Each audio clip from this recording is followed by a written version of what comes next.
So in our calendar, we've been through materials on God's Covenant of Love from the Disciples of Christ organization with Kevin DeCoste sharing his expertise with us. Our roots back on the 6th of February. Seems more recent than that. Tonight we have Chris Rakestraw with us for helping us learn to serve better with a passion for justice. And next week we have a wonderful panel discussion set. So there's been a mistake in the e-news on that date the last couple of weeks, I noticed. It is next week, the 13th. So hopefully they'll get that corrected this week, the 13th, next Sunday. So we look forward to that. And then we will maybe, hopefully by next week, give you a few more details about the Cane Ridge field trip on May the 1st. How many think they might be interested in going to Cane Ridge? Okay, good. Okay, we'll try to have a few details for you, and Tony and I and Susan are working on getting that blurb written out and getting some of the details ironed out on that. Okay, with that, thank you for being here tonight, and Chris, all yours. Thank you very much. It's great to see everybody here tonight. I just wanted to start off by telling you just a little bit about myself. So you some of you I know fairly well and others not as well. So I'm Chris Rakestraw. I've been a member here about 24 years, been a disciple 24 years. Originally grew up in the Southern Baptist Church. And when Deborah and I moved to Louisville, we were looking for a new church home, and we found Beargrass. A recommendation actually from a friend of ours said, I think you'll probably like Beargrass. And we did. The first time we were in here, it was just a feeling of being at home. And I know you probably have felt that same way. And just to kind of let you know, as far as disciple, I guess I was a disciple before I even realized it. When I was interviewing at seminary, one of the questions somebody asked me from a church was, what do you think about open communion or closed communion? And it had been something I hadn't really thought a lot about, but I said, well, I think the table's open for everybody, so I don't see a problem with open communion. I don't think that was the answer they were looking for. But reflecting on my Baptist roots, that's a little bit of a difference there from that tradition and the disciples' tradition. So we've got quite an agenda tonight. So when you start looking at passion for justice, there's so much to justice, and disciples are all about justice, and Beargrass has been all about justice as well. So we're going to try to tackle this thing the best we can, and so I've got a couple of objectives for us to kind of think about. We want to celebrate the distinctive witness of the Christian Church Disciples of Christ and Beargrass Christian Church. We have such a rich history. I feel like it was important for us to really highlight that history with justice being the heart of who disciples are. Now, a little preface here. So there will probably be some things that I may overlook.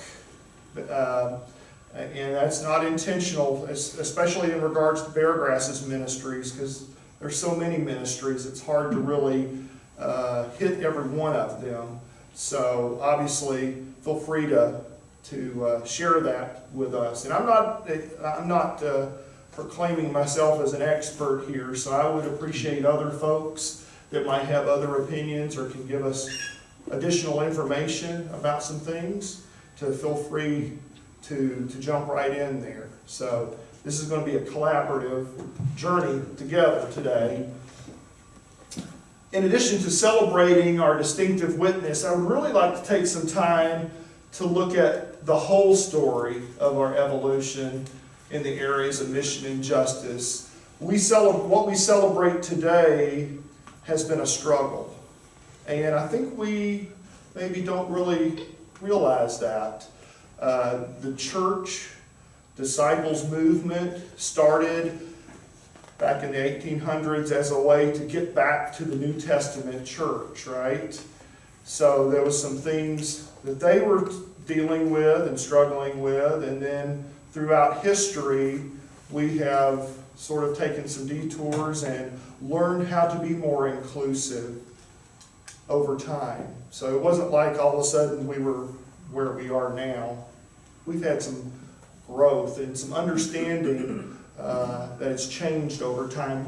A book that was really helpful in this regard is Room at the Table, The Struggle for Unity and Equality in Disciples' History by Sandra Jha, who was in our first presentation, one of the people in the video there. Excellent book that goes through racial part of that, and that's a Chalice Press publication there. So we also kind of will look ahead to opportunities and challenges for being a 21st century church. So how do we carry that forward? So like I said, ambitious agenda here. So as far as our distinctive witness, I want to highlight a couple of the things that we know about disciples and about Beargrass.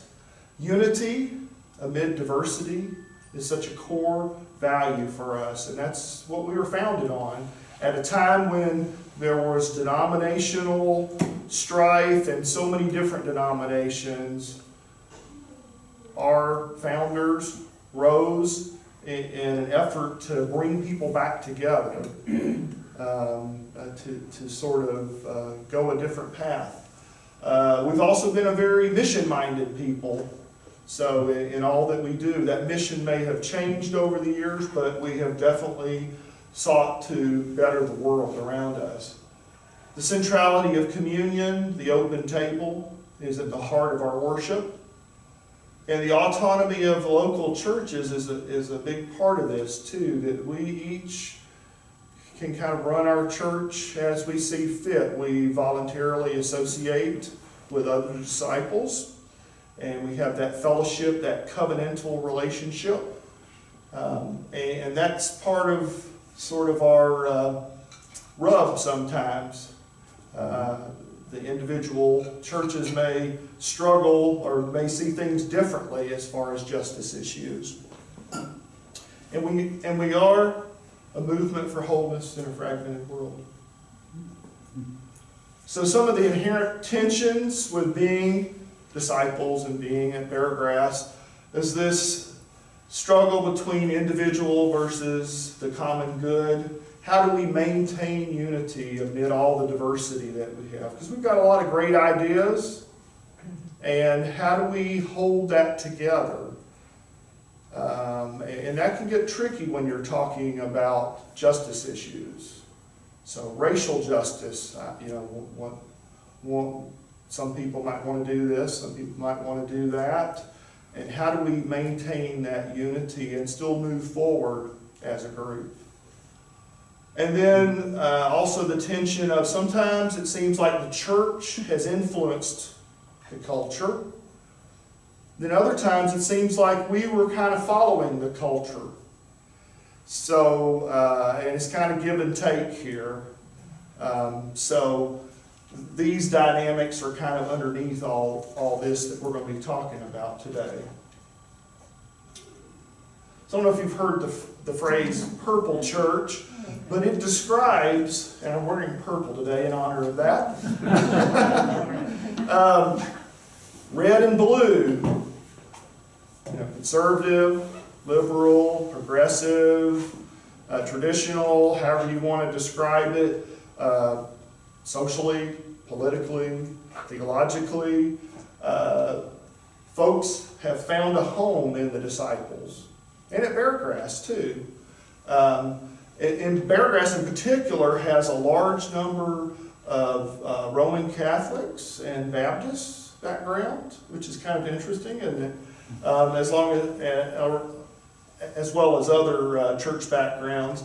But once again, that unity that keeps us together despite our differences is really a thing to be proud of.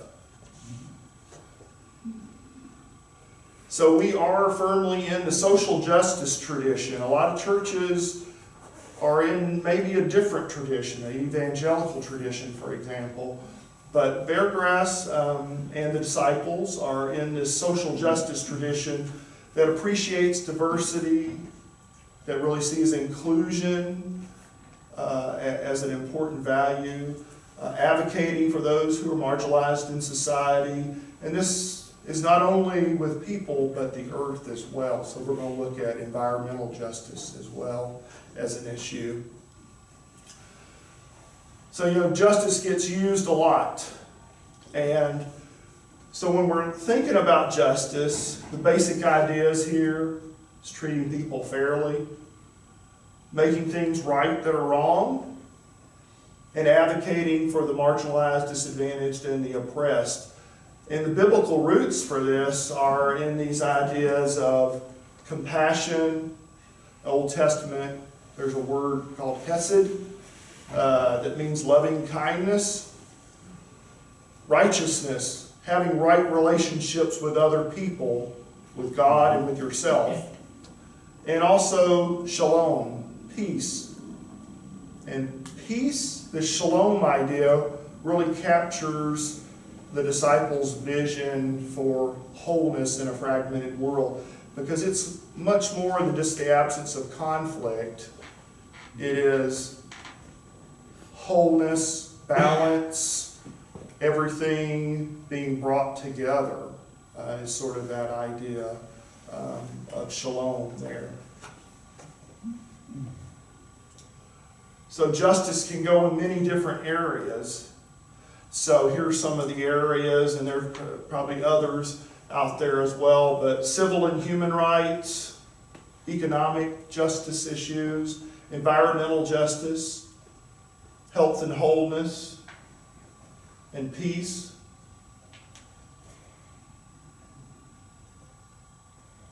And like I mentioned before, this is an evolving understanding, because we are in covenant with each other and we learn from each other. So that is sort of the importance of being in that covenantal relationship. You might remember Kevin had talked about the difference between covenant and contract. And contract's just kind of set in stone. This is the way it's going to be. It's pretty static, doesn't change. But covenantal gets across this idea that it is dynamic, it's fluid, it changes based on our understandings.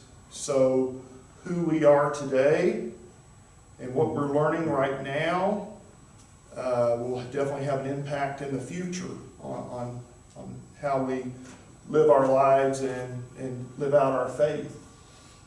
And the idea of mission has really gone through a lot of changes as disciples. So originally we were focused on unity and the idea of just bringing everybody back together and dropping denominational titles. It was started there in that movement, and then when we started looking at it, it's like, how do we bring in different groups? Pretty early on, African American members were accepted into the disciples. We have some as early as 1820. There were African American disciples in churches. And 1854, the Colored Christian Church of Midway, Kentucky, was the first African American church in the disciples' tradition. But even then, sometimes we have struggled with, we associate, but maybe there's not a full integration. So there have been times, whether it be Hispanic Americans, Asian Americans, different populations, where there had been parallel structures sort of in place, like the African American disciples had pretty much replicated a lot of the structures in our church with mission societies, sort of their own national organization and things like that.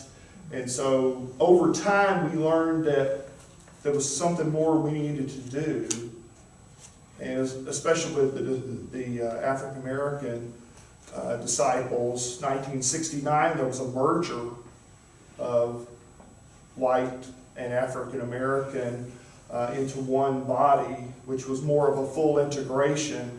And this came at a time when there was a lot of racial strife in America, so that's pretty remarkable when you think about it.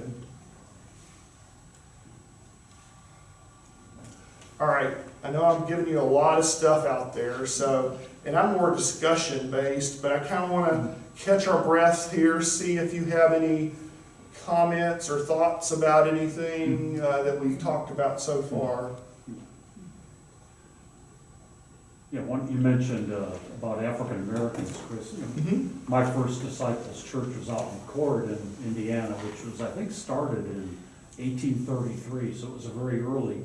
And two things with gender: it was started by 4 women, and one of the first logs or so it mentioned there were 2 colored people among the 12 in the original worship service, which I thought that's pretty cool for 1833 or 1834 or whatever. So brings out your point of Yes.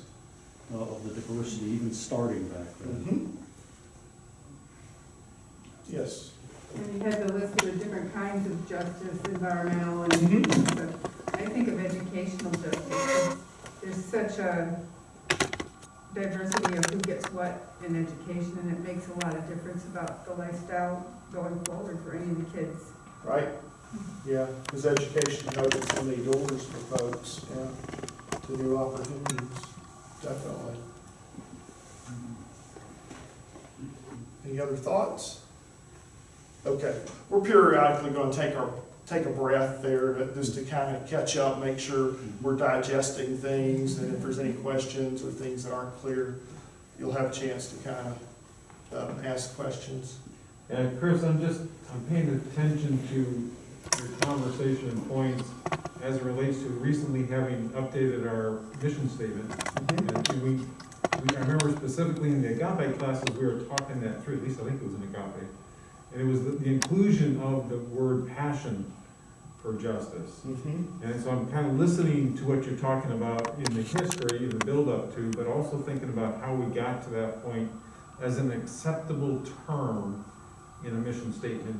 And so just kind of plant that seed that there's things out there that have come along to help us understand that. I'm interested in that. Yes, and passion for justice, that and making it a little bit different than serving, right? It's kind of a form of serving, but it's a very specific kind of work there. Yeah. And obviously, you know, within our own church, there was some controversy about including passion for justice in our mission statement. Some people felt like maybe it was a little bit too political or things like that. So it's something that we really committed to as the heart of who we are, right? And social justice being a big part of that. Yeah. So one of the areas we're going to look at is gender justice, and the disciples and Beargrass have a wonderful, rich tradition here. And like I said, we're hitting highlights. So here's just a few examples. And Clara Hale Babcock was the first woman ordained in the Christian churches. She was a pastor of 4 different churches, known as a very fervent evangelist who baptized 1,500 people. Wow. And had quite the ministry. And this was fairly early, obviously, in the disciples' history here, already ordaining women and recognizing them as servant leaders as alongside men. More recently, Sharon Watkins, one of our own, was the general minister and president of the Christian Church Disciples of Christ for 6 years. She stepped down in 2017. She was the first woman to lead a mainline denomination in North America, which is very, yeah, that's, and mainlines include Episcopal Church, United Methodist, Presbyterian USA, I believe, and Evangelical Lutheran Church. So, interesting. And then she's had some other experiences since then. She had served at a pastorate in Bethel, West Virginia, and also was a director of the Truth and Racial Justice Initiative. So, interesting there. So, and then within our own fellowship, hopefully most of y'all had the chance to get to know Mary Beth. And what a monumental pioneer she has been for Beargrass. If you didn't know this, 1975, Mary Beth was called to our staff as a minister of education, and has ever since then had a deep and abiding influence on who we are. It's hard to think, but before 1975, Beargrass did not have women on the official board. Correct. It didn't have women ministers. Yeah, in It's fact, kind of hard to believe that now, isn't it? yeah, one of my favorite stories is when she came, one of her first board meetings, evidently they were debating about whether or not women could be on the official board, and she pretty much stood up and said, "You hired me, you've already made that decision." Right. Mic drop, and women started serving on the board. Yes. And I don't know, we had been in existence over 100 years before Mary Beth got here, right? I don't know what it was about that time and Mary Beth, but it was like, God's leading in my mind. And of course, she had a 32-year ministry here. What a wonderful, somebody that really was so pivotal. And then also our own Leslie Gohagan, pioneer in her own right, the first female chairperson of the board in 2000. And I gotta ask the question too, okay, so why did it take us like 20-something years before we had the first board chair, female board chair? But like I said, it's an evolving understanding, that covenantal relationship. We grow and learn, and we get challenged, and the time was right for that. So this is also something to celebrate as far as Beargrass goes. So 1975, women first served on the official board, and then we've had a variety of women ministers. Hope I didn't miss anybody here. I was trying to be inclusive. Kathy Palin was here when I first got here. Julie Richardson, Kelly Dick, Tiffany Detain, and our own Susan Lowe, Dr. Lowe. So, wonderful. And this is something we could be so proud of. We might not think about this as being such a distinctive, but you go to other churches and it's just not the case. And coming from the church tradition that I did, that wasn't part of, and that's what was exciting when Deborah and I came to the very first worship service. Saw Mary Beth up there, saw Kathy up there. So that's like, that's the kind of church I want to be a part of. So along with gender, there has been movement towards recognizing LGBTQ members among us. These categories of open, welcoming, and affirming congregations, and each congregation has sort of taken their own lead in doing this. And this is something like for Douglas Hills Christian Church, very open stance. For others, maybe not as upfront and open, but recognizing that LGBTQ folks are a part of the fellowship and also welcome at the table. So before we leave gender, so what do y'all see as sort of next steps for us as a church in the area of gender justice? Is there something that maybe we need to be looking at or working towards? Well, on that last slide, it was never clear. I feel like we have been sort of welcoming, but we never say it, and I don't know if we really are or not. So maybe that's Right. something we need to work on. I don't know. Okay, maybe clarify Yeah. sort of where we're at with that. Yeah, to go along with that, I would think that we had the first female ministerial staff, we had the first female board chair. When will we have the first African-American on staff and our board chair? When will we have the first gay person, outwardly gay person on staff or board chair? Okay. Those are significant historical markers to our passion for, to indicate our passion for Right. justice. Yeah.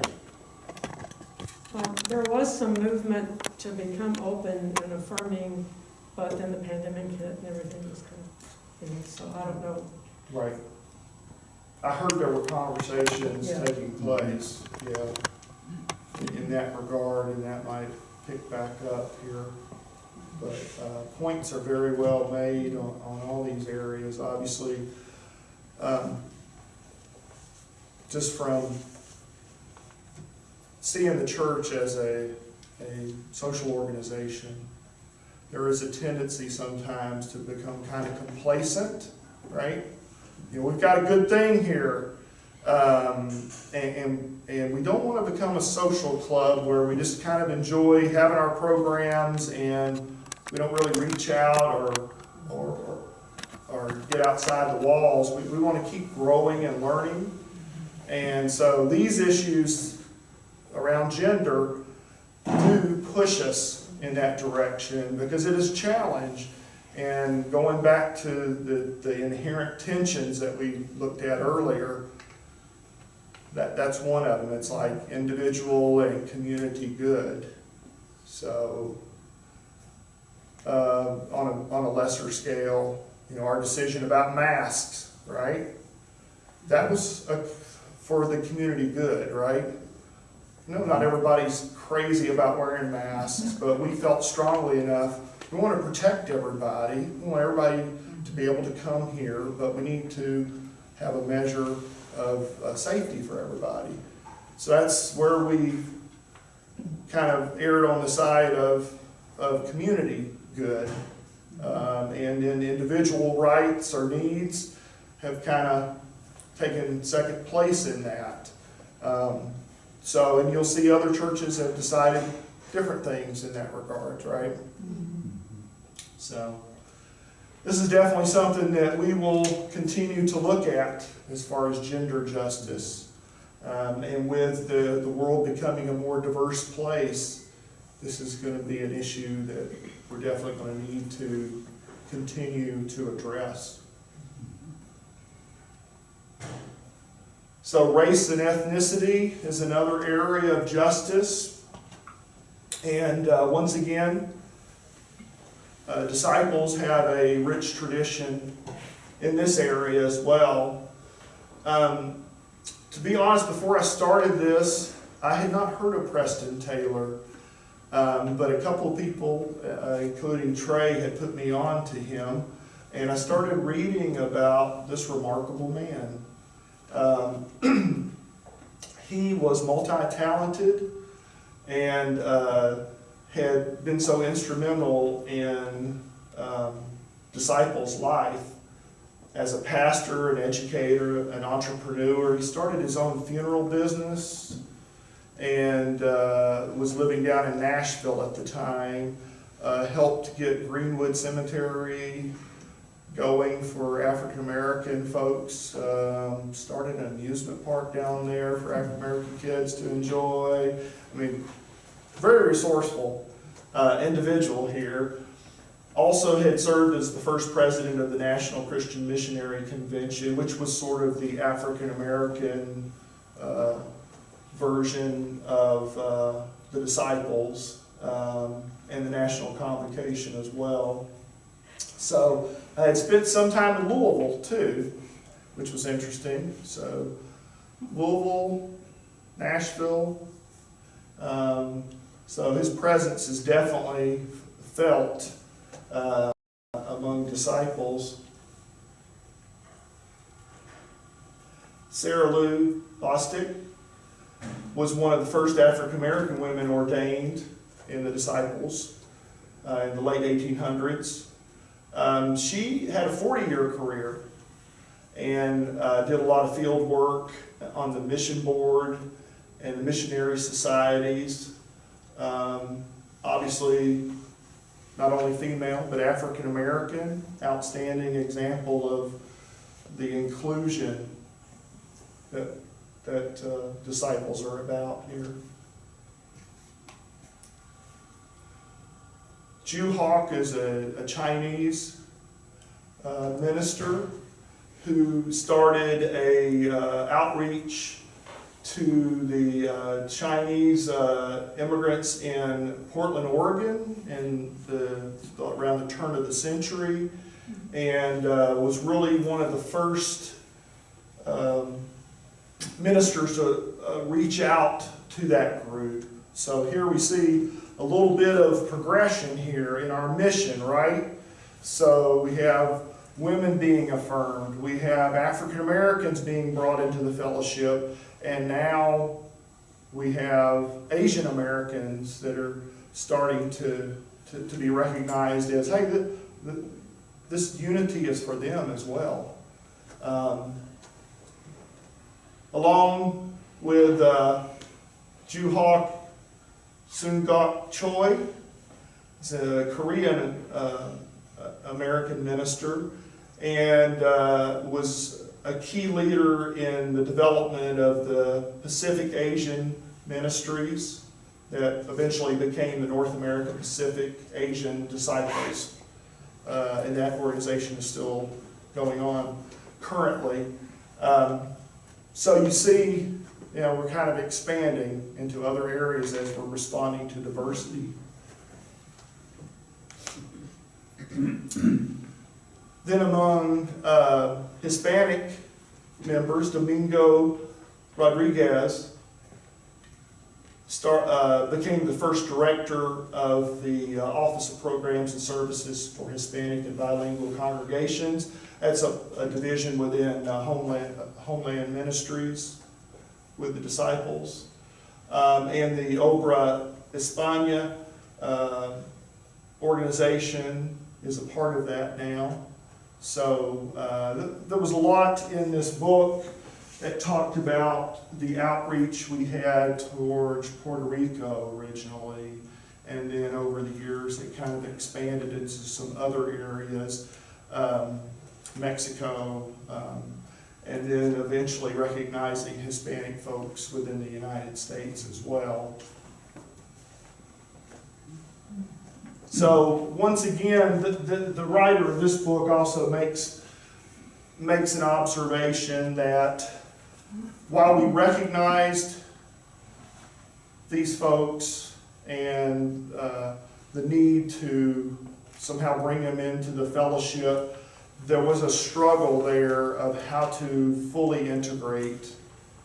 So maybe they're associated, but not really fully integrated. When we're talking fully integrated, we're thinking they're a part of the boards, they're in the denominational structure, right? Not just as, they don't have their own separate structure from the white disciple structure.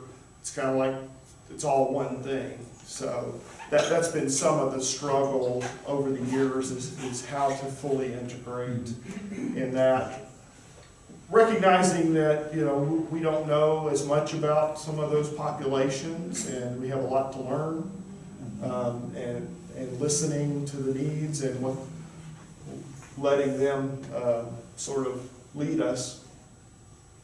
Yeah, obviously within Beargrass, racial ethnic ministries, one thing that really popped up, I was hoping Mike was going to be here to put in a little plug for refugee ministry. But, we've had a long history of sponsoring refugee families through KRM, Kentucky Refugee Ministries, which I think is a wonderful, wonderful ministry. And there's some other things that we've been doing, but that one was the one that popped up to me as well. So we're at another stopping point here. So racial ethnic, what's some thoughts in that area? Yes, Leslie. One thing we want to lift up LPS is the seminary. The president is African American, the dean is Puerto Rican. We now have our first African American board chair. William Lee's a long time retired disciples minister. And we also had the retirement, actually, probably our first openly gay professor, so, but she's been there long enough, she's retiring. So not that the seminary is perfect, because as part of the strategic plan about a year ago, they just added a DEI component strategic initiative for diversity, equity, and inclusion. So they're constantly working on that, but yet I think they do have a lot to lift up. Thank you for that. There is a special it's like a certificate program for the Hispanic community and for the African American community. So again, I'm trying to be a feeder into the degree program at the seminary. Yeah. Yes. So Chris, do our minutes, our board actions, and history document the disciples' support of civic issues during periods of unrest? 1975, he sticks out as it's, okay, 69, you're coming out of the Vietnam War, you're shifting and changing. So it could have been that timing of elements, where you're shifting over to more integration and the utilization of women in service. Right. Were there other elements in time periods like that you kind of saw or you recognize? I mean, Mike, that's right. I know it's like, Mike, that's in the history. Right. But that's where my mind went to when you're talking about race. I'm thinking about it. What are some of the touch points like right now? Right. Obviously, everyone in the churches in the world is concerned about Ukraine.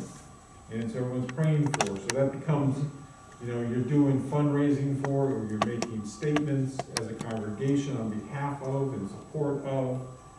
Is there a trace of that ties into some of the race and ethnicity movement or growth or development along the line?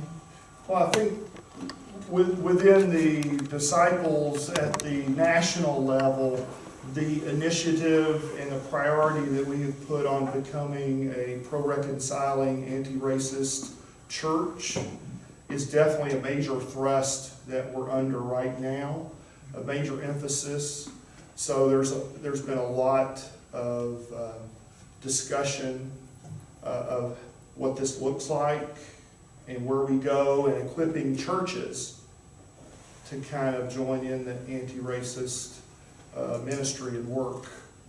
But is that, not to be insensitive, but everybody's doing that. I mean, they're throwing it up on their website, the reporter's making a statement. Well, our general minister is African American, and I Yes. think that's a huge statement right there. Right, That's true. But I'm going back in my mind, looking at disciples and thinking 200 years ago, 150 years ago. I mean, there were things that took place after the Civil War that were very affirmative in developing and growing for the black community, that we then within the governmental circles squashed and killed and literally killed.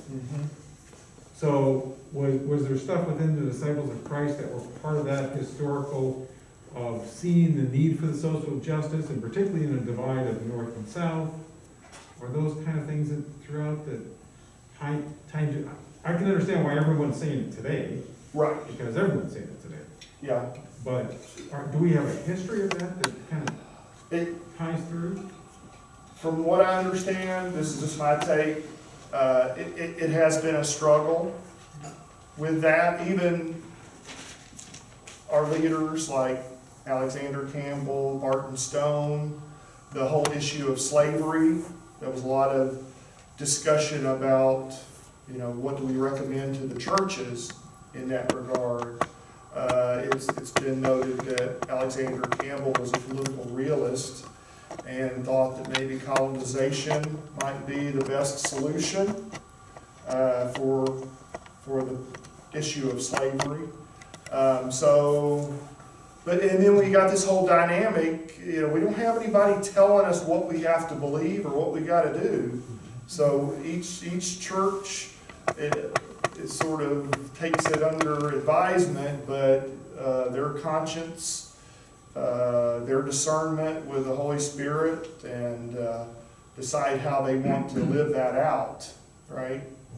So, I don't know if that's getting to your question. It helps, and I do remember, we had some of that in the history of the church, that was a part of it as we went through these sessions. Yeah. So, And I don't know, to be honest with you, with the Beargrass history, because it was written by white folks, white men, probably. Pretty sure on that one. It is slanted in that way. So maybe not really thinking a lot about racial issues because it doesn't impact them per se in that way. Much like, if you're a male, you're not thinking about how this might be affecting women, right? So that's a part of the way the history was written too. I looked through Mike's book and was really trying to pick out some things. I didn't really see a lot on racial, besides the fact that we had like 11 African American members early on, probably slaves, but not much else is mentioned in the history in that regard. It would take research, but one place that you can track throughout most of our denomination's history is in the resolutions that come before the General Assembly. And so that report comes out every other year, in the year following the General Assembly, in the yearbook. And so, and they cover almost always half or more of them are addressing social justice issues. At least, I'll say, since the 60s, 50s and 60s. Okay. And, I don't know how to put any type of qualitative analysis on this, but when the biggest civil rights legislation that's ever passed in this country was passed, a disciple was in the White House. So. Right. but that's a significant, it's those kind, it's those kind of elements of it that I was looking at, that because of in my understanding, the nature of a disciple of Christ, and the inclusiveness aspect of it, I would expect to see, if I went back in history and look, and maybe as a white guy, I'd have to look at it in a really different way, but that fact of, yes, that, having the disciples of Christ that was in during that period of time. Right. That's a statement to me. Inclusive.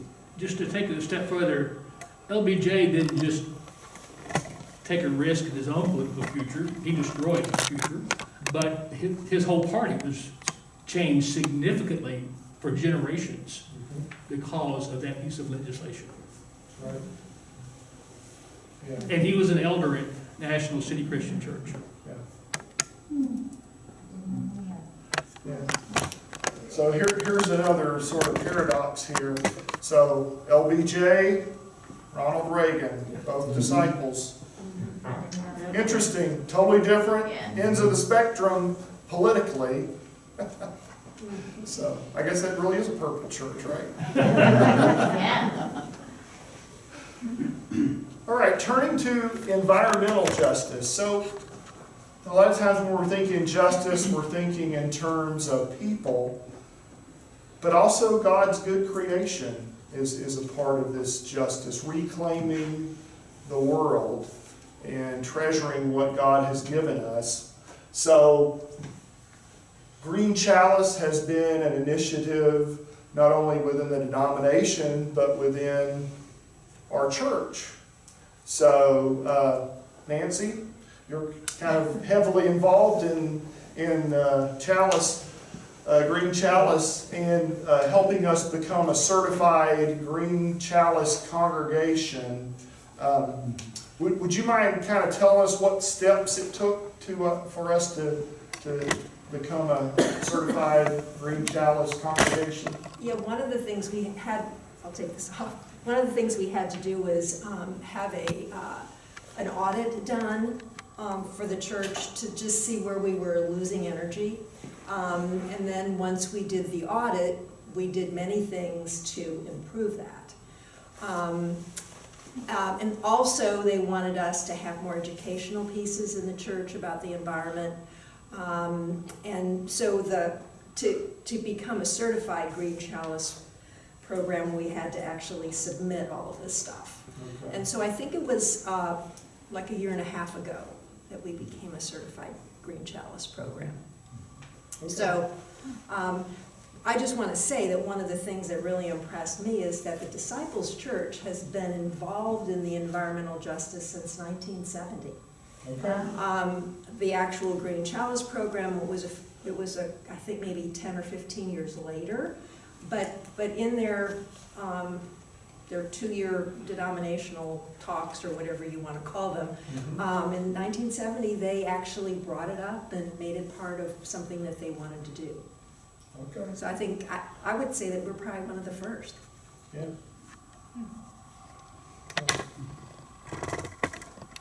And that was, yeah, definitely something to be proud of. And the basic goals there are to become carbon neutral by 2030 and climate positive by 2035.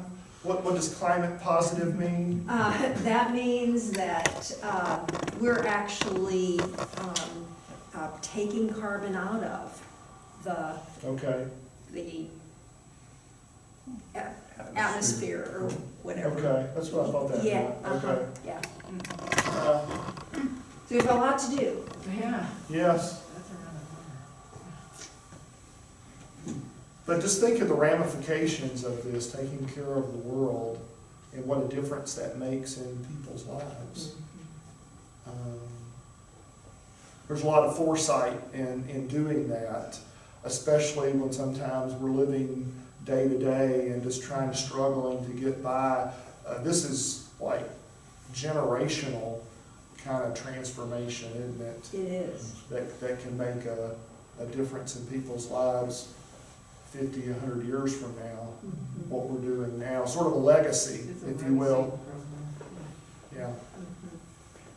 Just a question on the carbon neutral by 2030, what are the steps, active steps that we're doing? We're actually doing a lot of things to tighten up our structure here so that we don't lose energy.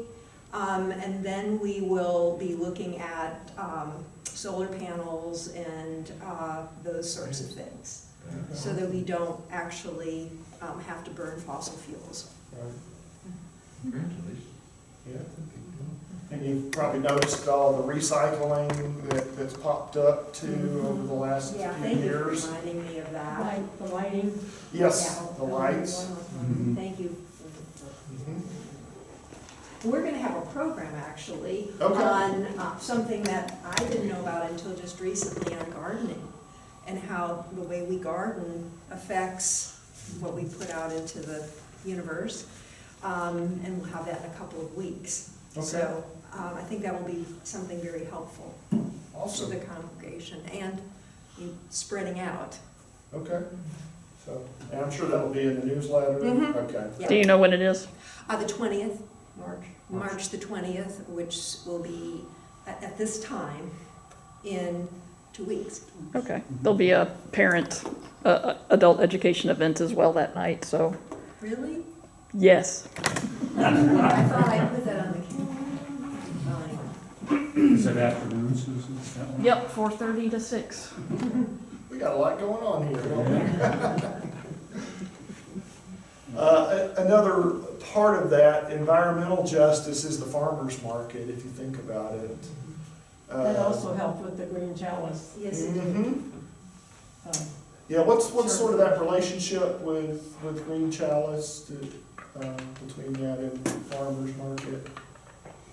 The farmer's market actually brings justice to the people in the area, the farmers in the area who are growing crops so that they make a fair living, and Right. also it cuts down way on transportation costs to get the food here. Mhm. So those two things are very closely, and plus it's healthier. Right. And from probably a food security, food justice kind of issue too, that's an important. For the Louisville community, I did a little project in my studies on this with food insecurity and the food deserts in Louisville. There's significant areas where folks are not within a convenient drive to healthy food choices, and so they resort to fast food, convenience stores, things like that are obviously not good for them health-wise and costly as well. Somebody have yes, Liz. One of the things in the farmer's market is that we do gleaning, which if there's leftover produce, then many of the vendors will then give that away, and so then that can be taken to the West End or where there are those food deserts. And so that is Yes, a key part of the farmer's market.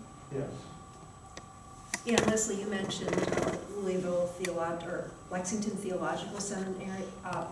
They have a specialized program now on environmental justice. For their, Awesome. Did not know that. that just started, I mean. Wow.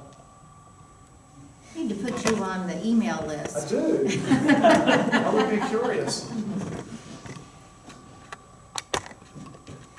So, before we move on to class, thoughts as far as environmental justice, maybe something that I didn't capture in that short description. I was trying to think of a few other examples.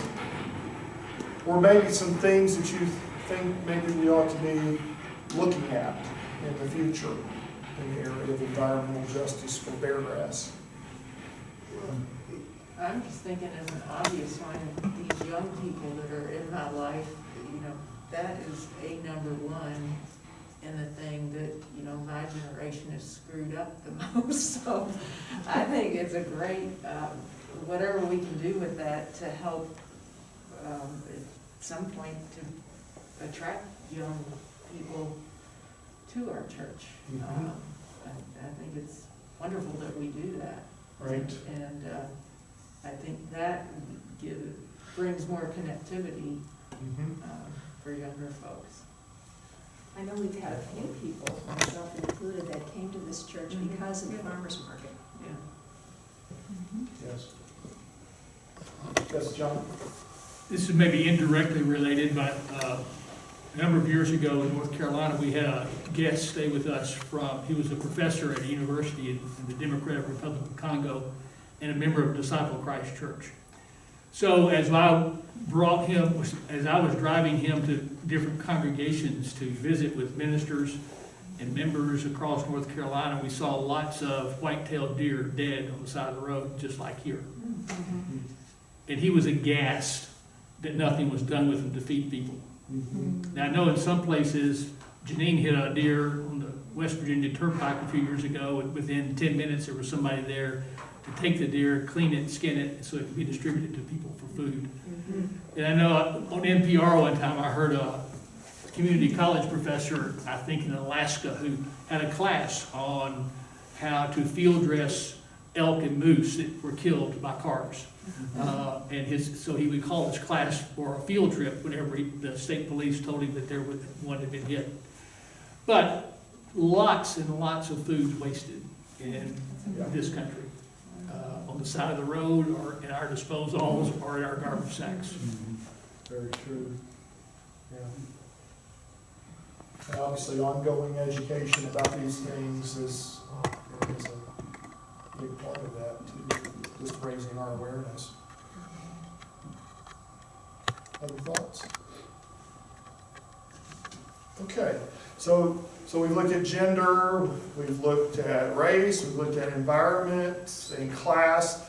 Those are like four of the basic areas. And I meant to mention this before. There's a lot of overlap. We're kind of studying these things as categories, but there's a lot of overlap with these areas. And the ministries that we have touch multiple areas, but we're kind of studying them in isolation. So class referring to socioeconomic status, and what are some of the things that Disciples and Beargrass has done over the years to kind of help in that way. So thinking more just Beargrass, the Louisville Outreach for the Unsheltered, formerly Fed with Faith, is a homeless ministry that helps homeless in our community. The Maganeros were the organizers of that and had those connections with that community, and sort of started this whole ministry, preparing hot meals on Sunday afternoons. They have quite the operation here, and pump out. Not anymore. Not anymore? Well, it's not hot meals anymore, they still It's distribute sack- food. Sack lunches. Okay. Yeah, it's not the hot meals anymore. Okay, did not know. But they still prepare meals, just not Yeah, they were doing, what, 300, 400. 400? Yeah, Yeah, I think last I heard it was like 430. wow. Yep. Distributing blankets, coats, and things like that to kind of help out. And then Pedal Power is a neat ministry too, thinking about just basic transportation and how that can make such a huge difference in somebody's life. And we all probably drive cars, so we don't think about that as getting from one place to another, but somebody that doesn't have that transportation, they're really limited in a lot of ways. And this provides a way for folks to find reliable transportation that might help them keep a job and access resources that they need to live. And obviously our work with Habitat for Humanity, we've had many builds that Beargrass has been a part of, and that is a neat ministry in itself. I don't know if anybody's ever gone to Americus, Georgia for the international headquarters. I've been down there once. It's a neat place. A lot of stories about Jimmy Carter and the Fullers down there. So Habitat for Humanity, obviously, homes, and just how much of a difference a home can make to folks. So,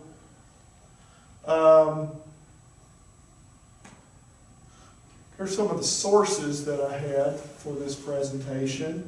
And I know we got about 30 minutes, so I've got something else I can do. But Just on Habitat, and the Fullers particularly, his first international location to build houses was in the Democratic Republic of Congo, in a community that the Disciples had settled and had churches in. And so that was his first partner in international housing for the poor. Okay. And those houses are still there, so. Yeah. I don't know how many folks have participated in the Heifer International project, but I know Deborah's been a couple of times, and they have a poverty simulation that really gets you in touch with different areas of the world and how people experience poverty. And it's a true experience where you live overnight in different conditions. And we ran into folks in Guatemala on one of our mission trips who had been touched by heifer. That the animals they had, chickens and that were from the Heifer International program, which is really cool. Yeah. And one quick story too, you talk about habitat. Rick Vance, our own Rick Vance, has been on a couple of the trips, and he's friends with, I know his first name is Clive, but he has something to do with International Habitat for Humanity. He has lived in Guatemala, and on one of our trips, we hooked up with him to the point of, he lives in a town, a rural town. So we picked him up. We were going from the city out to a rural area to do some ministry. And so we're going down the street, and all of us are hollering out the window, "Clive, Clive, where are you, Clive?" And Clive showed up. We picked him up, and then he went with us to along there. So out in the middle of Guatemala, we ran into a habitat person. So it was arranged, but it's still pretty cool.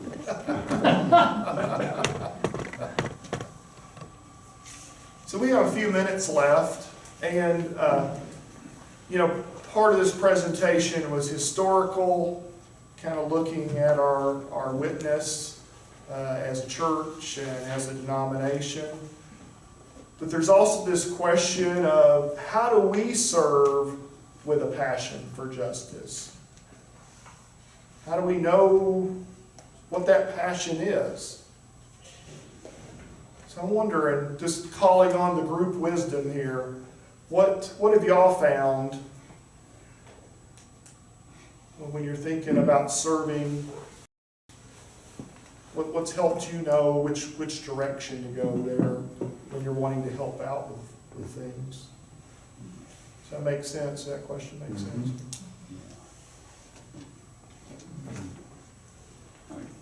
Personally, for me, it's been through KRM and ministering to various refugee families over the years. And of course, Mike being board chair at KRM is, what a wonderful, I hate to use the term resource, but to have him there and then encouraging us, the fact that we came up with 8 or 10 welcome teams within a matter of a week or so for Afghan refugees. And I know there's several in this room who have worked on, have been team leaders, Lori and Patrick recently, and just others that touched a lot of countries around the world too. Yeah.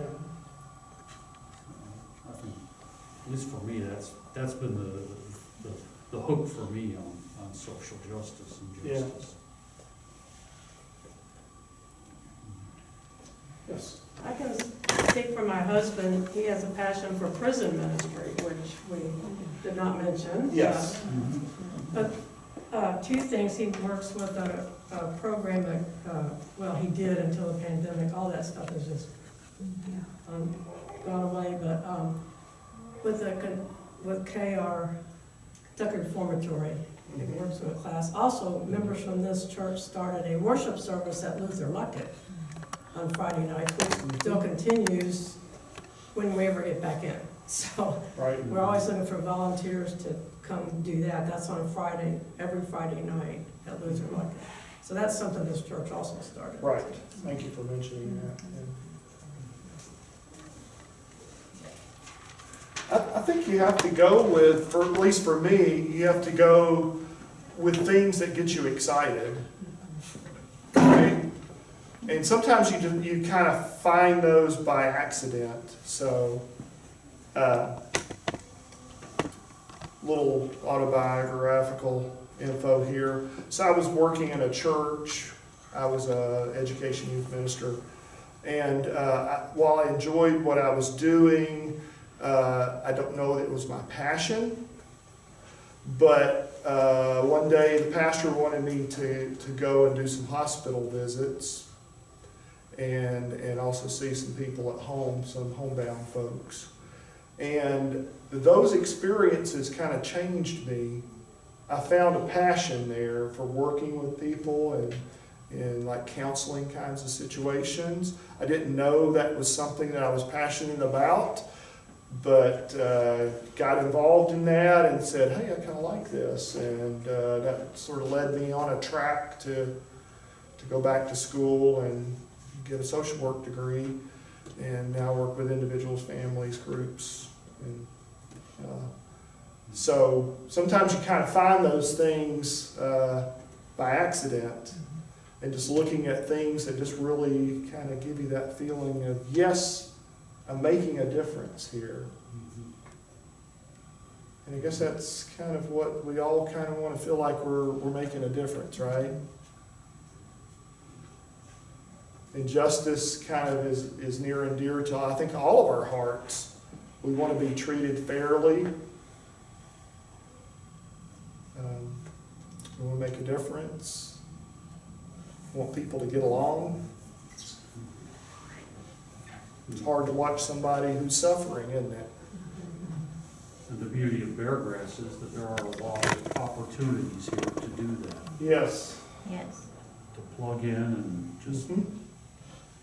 one thing, another thing that Wayne Mays has been a good organizer on Project Warm. That again has fallen by the wayside a little bit because of COVID, but used to go out in November for a couple weekends and do something as simple as put plastic and tape plastic to folks' windows to minimize air. So again, that's also associated with environmental justice. Right. And, so just another good ministry that works on here. Yeah.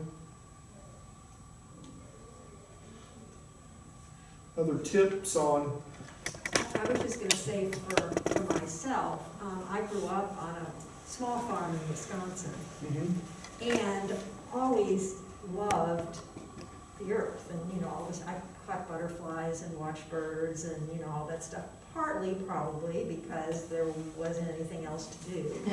But it was also, I learned a place of contemplation and comfort.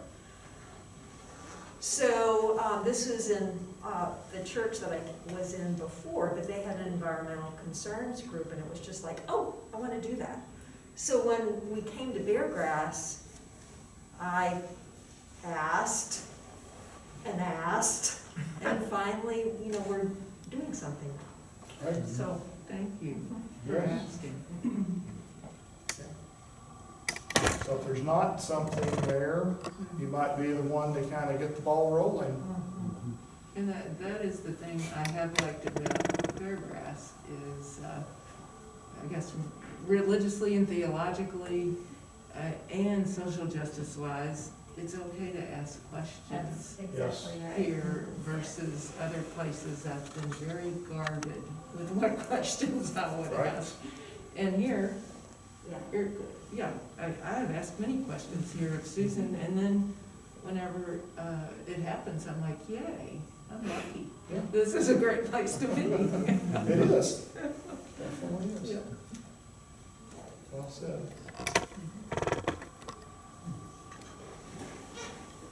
Any other thoughts? Yes, I John? think it's probably been said in different ways, but with the disciples being, our structure as a denomination is bottom-up, congregation, region, general church. Unlike the Methodists and the Presbyterians and the Episcopalians and the United Church of Christ, et cetera, that are really top-down, and some of them are tighter knit than others in that structure. But I think it points to the importance of our involvement in the local congregation, because that's where so much of who we are as a church begins. And therefore how much we need to know about who we are as a church, because we don't have someone telling us, you are this and you need to do this. We discover that on our own and together as a community of faith in the local church, Right. and carry it out. Yeah. And that's a beautiful gift. And it also can be a little scary, right? It's like sometimes it's easier just for somebody to tell me what to believe and tell me what to do rather than me have to wrestle with it and figure it out, right? But that's more authentic, I think, isn't it? We need to do the work and not just let somebody else do the work. So. This might be kind of a quirky thought, but you mentioned earlier that early leaders, Campbell and others in the Restoration movement, wanted to help us to go back to the New Testament church. The environmental movement is helping us go back to Genesis 1. That's true, yeah, yep. God's good creation. Well, I really appreciate y'all coming out tonight. I think this was great to have a chance just to talk about one of my passions, which is justice in all its different forms. And I hope this has been good to encourage you and just to treasure the unique witness that we have as disciples and the wonderful thing that we have going here at Beargrass. And also know that you have a spot here. Your gifts and talents and abilities can make a difference. So, thank you very much. Thank you, Chris.